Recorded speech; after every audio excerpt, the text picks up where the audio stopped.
So, last time we looked at the fact that because ring of integers in a number field is a Dedekind domain, we can take any ideal in it, a non-zero ideal, and get a prime factorization of it. In particular, if you have extensions of number field L over K, then you can take a prime ideal of K and extend it to an ideal in OL.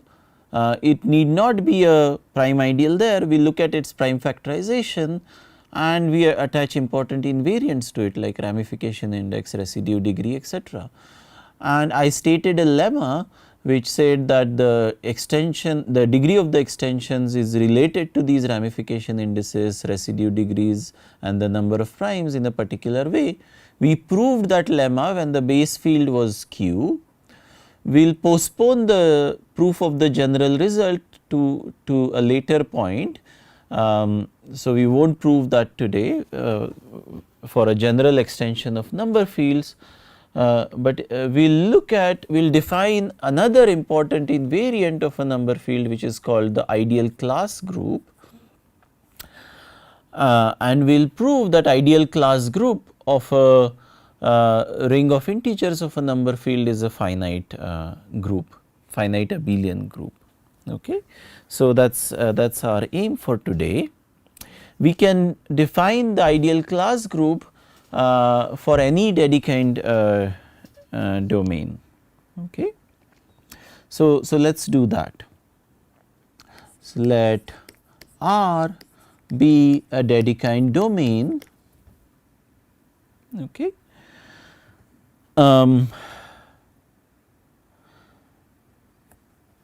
Let J sub R be the group of non-zero fractional ideals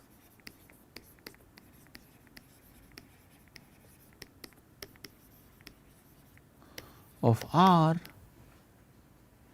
Okay. Now, inside this there are non-zero principal fractional ideals. So, here is a definition: a fractional ideal A of R is called a principal fractional ideal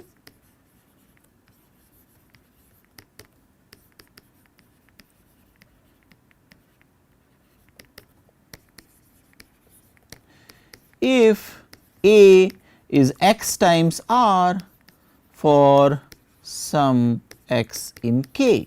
Okay. So, in particular if A is a non-zero principal fractional ideal, then x will be non-zero. So, it is exactly what you would do for an ideal. An ideal is called principal if there exists some x in R such that the ideal is x times R. So, instead of an ideal we have a fractional ideal. So, we let our x be an arbitrary element of K, which is the K is the quotient field of R. Okay. All right. So, what do we do next? Let P sub R be the group of principal fractional ideals.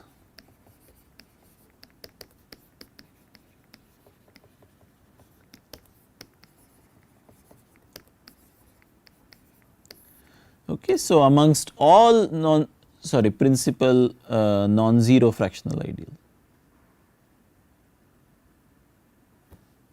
So, principal non-zero fractional ideals. Okay. All right. So, P R, this is a subgroup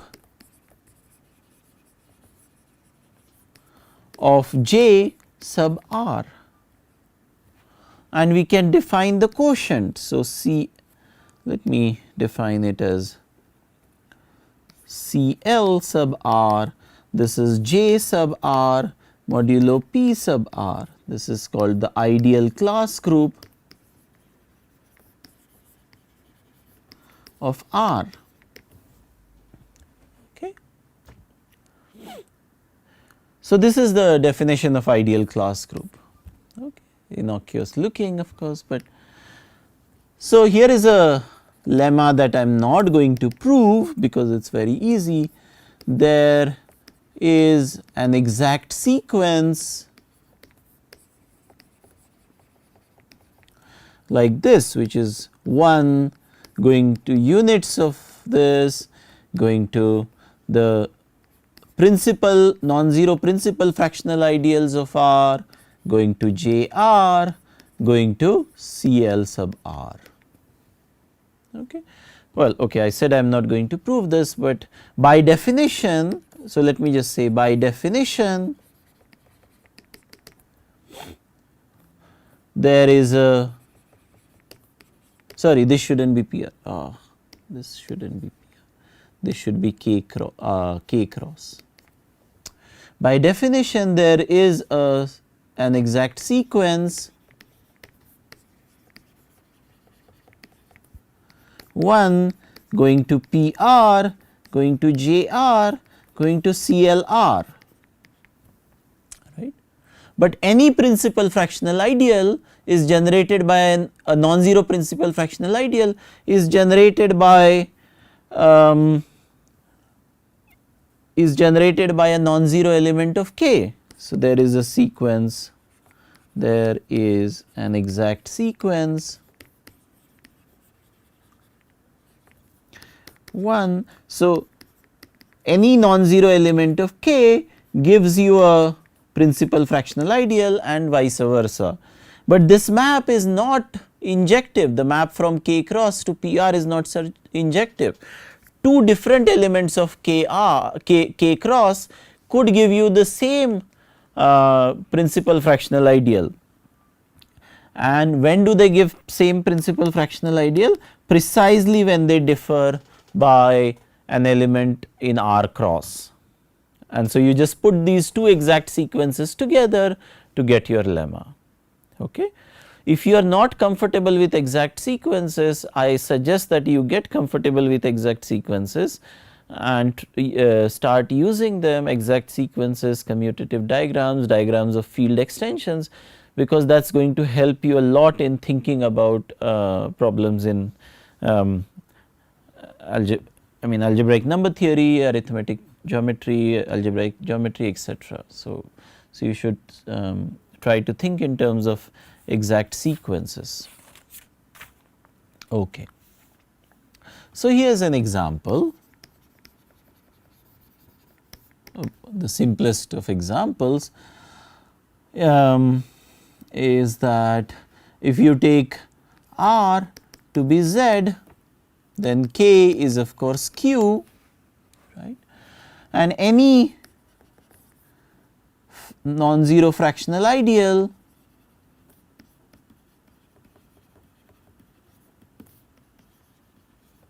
is principal. Hence, the class group of Z, which will soon start denoting as class group of Q, is trivial. Okay. All right. So, I am going to prove a few algebraic results first before we go on to the proof of finiteness of the class group. So, here is the first result. Okay. It says the following. So, here is a proposition.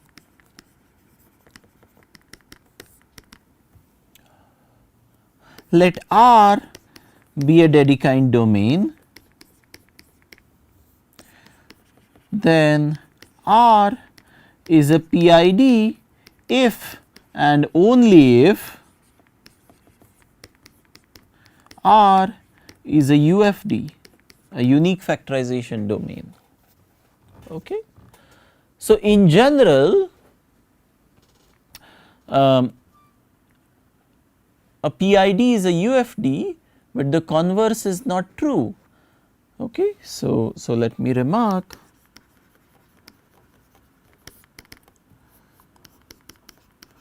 for a ring PID implies UFD, but the converse is not true in general, right. As an example, you can look at R to be ZX. So, this is a UFD, but it is not a PID. Okay. What the proposition is saying is that for a Dedekind domain, being a PID is same as being a UFD. So, I am not going to prove that PID implies UFD, because that portion is true more generally, and you may have seen in an algebra course. So, I am not going to prove PID implies UFD. So, we prove, so let R be a Dedekind domain and a UFD. Okay. We want to show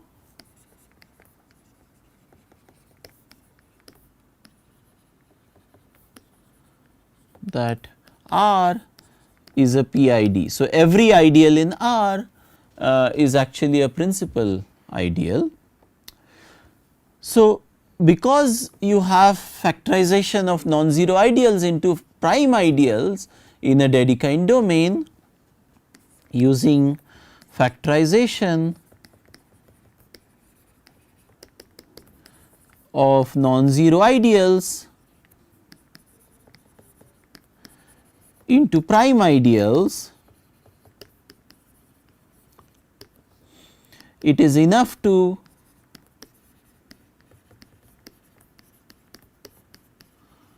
prove that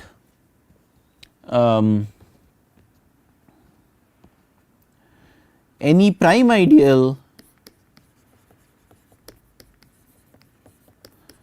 is principal, right. Okay. So, we just need to prove that any prime ideal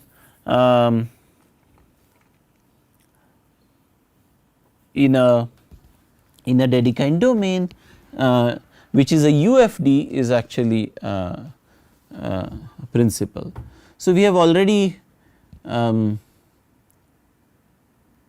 here used that it is a Dedekind domain. So, we better use somewhere that it is a UFD. Okay.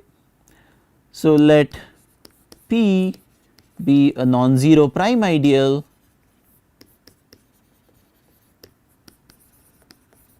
in R.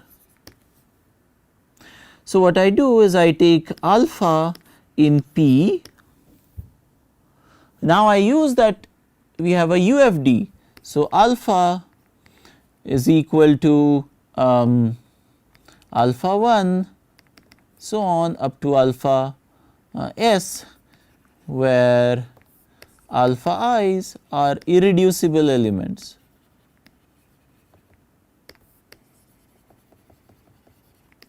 Okay. So, what we have is alpha 1 times alpha s is in P, right, which means that there exists I such that alpha I is in P, okay, which means that alpha I is contained in P, but this is a non-zero prime ideal.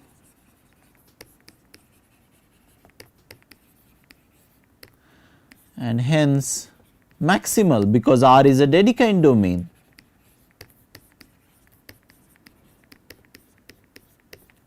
Therefore, P is equal to alpha I, and we are done. Okay. So, for a Dedekind domain, being a principal ideal domain is same as being a unique factorization domain. Okay. Now, a corollary of this is the following: let R be a Dedekind domain, then R is a unique factorization domain if and only if its class group is trivial.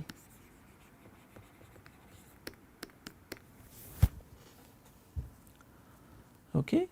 So, right. So, class group is trivial if and only if R is a PID, right. Every fractional ideal is principal, every non-zero fractional ideal, which means every fractional ideal is principal in particular. So, what does it mean for ideal class group to be trivial? It means that every fractional ideal is a principal fractional ideal.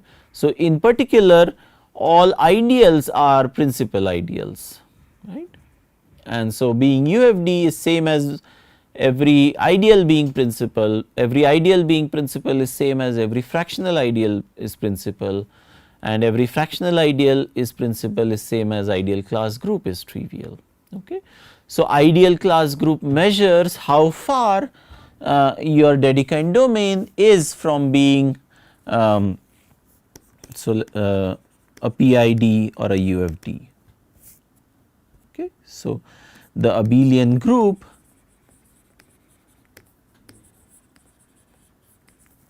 CLR measures failure or what is also called obstruction for R to be a PID which is same as being a UFD. Okay. So, that is why ideal class group is such an important object. So, if the ideal class group is trivial, it means there is no obstruction for any ideal to be principal. Okay. All right. So, now so this was about general Dedekind domains. Now, let us get back to our special Dedekind domain, which is the ring of integers. So, let K be a number field. We denote CLK to be CL of OK. So, that is our definition of CLK, right. We will not talk about ideal class groups of other subrings of K. We can talk about ideal class groups of other subrings of K which are not rings of integers, but we are not going to do that, and so it makes sense to just say ideal class group of K is this. Okay. So, example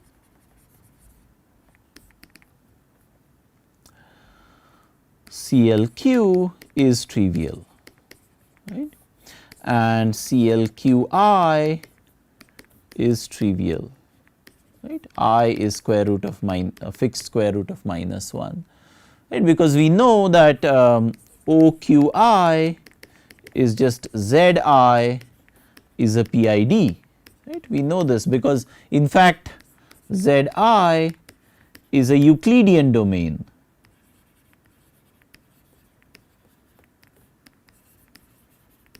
So, in particular it is a PID. Any Euclidean domain is also a principal ideal domain, and because it is a principal ideal domain, its ideal class group is trivial. Okay. Now, here is a theorem. So, this will take us some time to prove. We will get started today. So, let K be a number field, then CLK is finite, is a finite abelian group.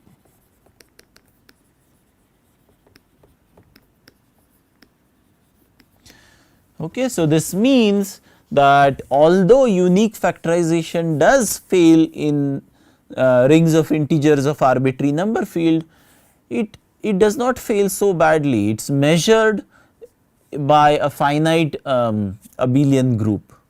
Okay. So, so it does not fail very miserably. Let me also remark that ideal class groups of general Dedekind domains can be infinite. Okay. This is very specific to number fields, that when you take the ring of integer of a number field, its ideal class group is a finite abelian group. In general, for Dedekind domains, the ideal class group need not be finite, and we are going to use norm in a very crucial way to prove the finiteness result, and this norm is not necessarily available in other situations, which is why we do not necessarily get a finite group. Okay. So, as I said, this will take some time. So, let us start preparing for it. So, okay. So, the first, let us prove first a lemma. Let x be a real number x greater than 0, then there are only finitely many integral ideals, I am emphasizing the word integral, A in OK such that norm of A is less than or equal to x. So, if you go up to any x, norm of that there are only finitely many ideals which are of norm less than or equal to x. Okay. This is a crucial ingredient that will go into this. This is a simple lemma, but it is also a crucial ingredient that will go into proof of the theorem. So, the proof of this is very easy. If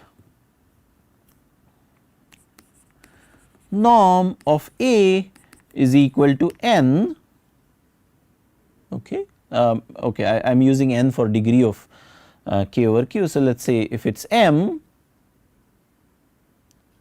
okay, then this means that index of A in this is m, right. That is the definition of what a norm is.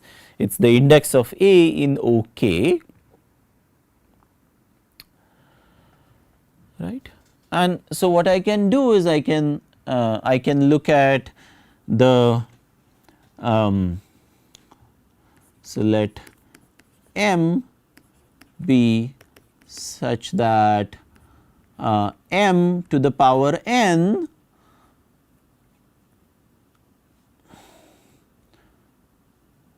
okay.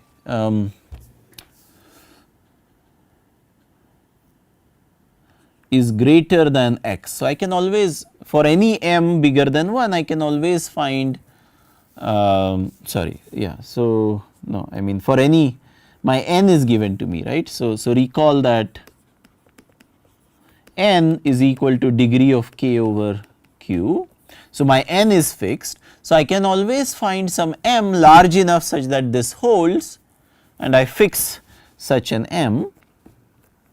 Then m times OK has norm, so norm of this ideal is m to the power n, right, which is greater than x. And now I consider OK modulo m times OK, right. This thing is isomorphic to z mod mz to the power n as additive groups.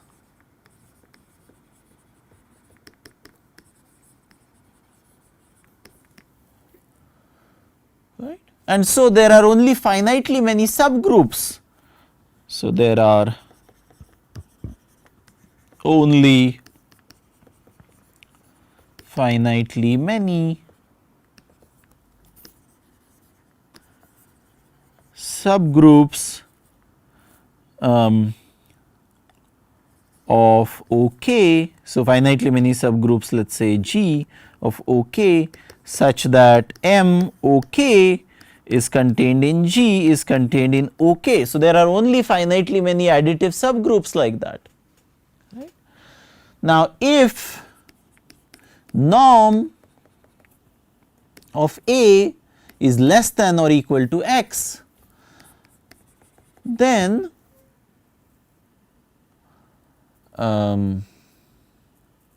yeah, okay, I should have, all right. So, this is not quite then the right thing, okay.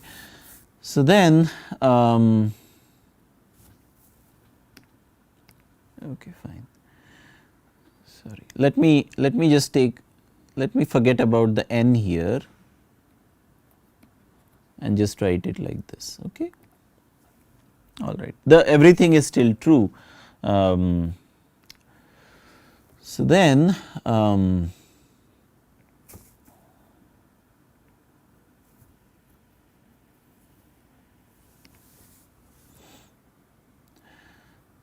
what it means is that m factorial times OK is contained in A is contained in OK. So, hence there are only finitely many ideals with norm less than or equal to x. All right. So, yeah, this is a simple lemma, but it's going to be crucial here. Okay. All right. So, going to the proof of the theorem, what we are going to prove. So, let me write it as a remark. To prove that CLK is finite, it is enough to prove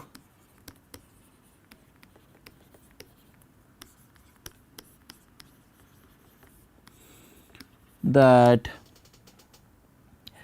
any ideal class, and so I'll spend a few minutes explaining what an ideal class is.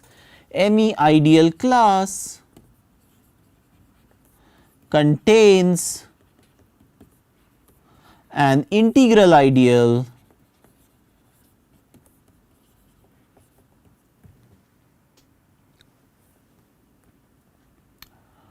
of a bounded norm. So, that is going to be our strategy. Let me explain the terms that go into this remark. So, recall the definition of what an ideal class group is. So, CL of K, this is J sub OK modulo P sub OK, right. So, you can think of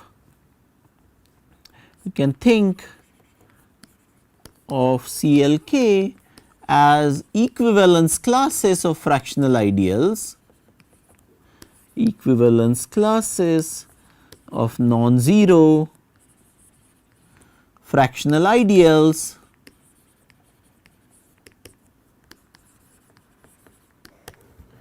okay. So, A is equivalent to B if there exists X in K cross such that A is equal to X times B. Okay. So, you can think of, so you can verify, take this as a simple exercise, that CLK is just J sub OK modulo this equivalence relation. Okay. This is precisely what it means to differ by a principal fractional ideal. Okay. So, ideal class is this equivalence class. So, ideal class is an equivalence class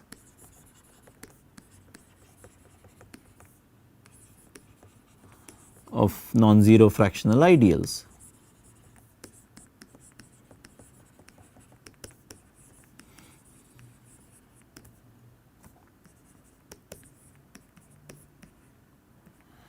Right. And if you see that any so this, I mean, all I am saying, whatever I am saying now is true for a general Dedekind domain, although I am writing it only for number fields. So, so here is a lemma, any equivalence class contains an integral ideal.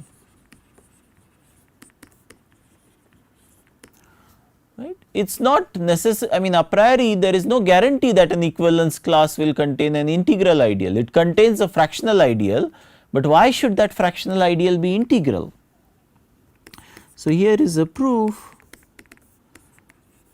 let, so I will denote the equivalence classes by square bracket around them J sub OK modulo this equivalence relation be an equivalence class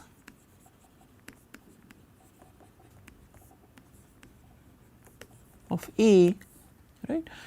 And so, A is a fractional ideal. So, I can write it as P 1 dot dot dot up to P r Q 1 up dot dot dot up to Q s for some prime ideals, right. Now, I can take x to be any element of Q 1 up to Q s, but not 0, right. Then x by Q 1 up to Q s, this is an integral ideal, right, because if you take prime factorization of x, all these Q i's will appear in that prime factorization. Okay. And so, x times A has the same equivalence class as A, and x times A is the ideal generated by x over Q 1 up to Q s, and then P 1 up to P r is an integral ideal.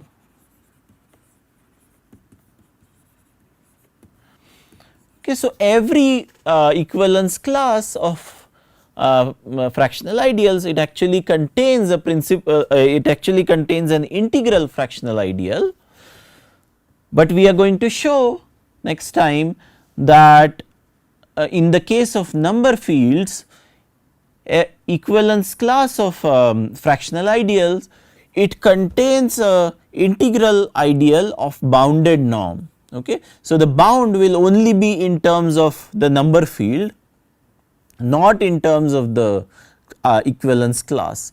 So, this will then, along with our lemma that there are only finitely many ideals of bounded norms, will tell you that there are only finitely many equivalence classes, and hence the ideal class group is finite. Thank you.